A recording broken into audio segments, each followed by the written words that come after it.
Rajkot central GST ઓફિસમાં સીબીઆઈની ટીમના દરોડા. જીએસટી અધિકારીની સીબીઆઈની ટીમે શરૂ કરી પૂછપરછ.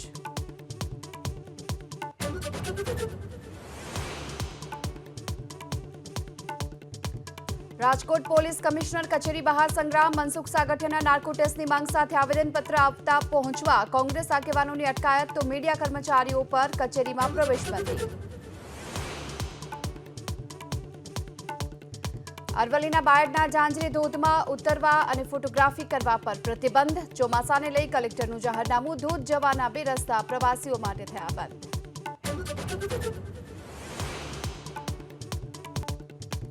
વરસાદના કારણે રાજ્યના 67 રસ્તા પર ખોરવાયો વાહન વ્યવહાર. સૌથી વધુ પોરબંદરમાં 22, 2 સ્ટેટ હાઈવે અને 57 પંચાયત હસ્તકના રસ્તા પર વાહન વ્યવહાર બંધ.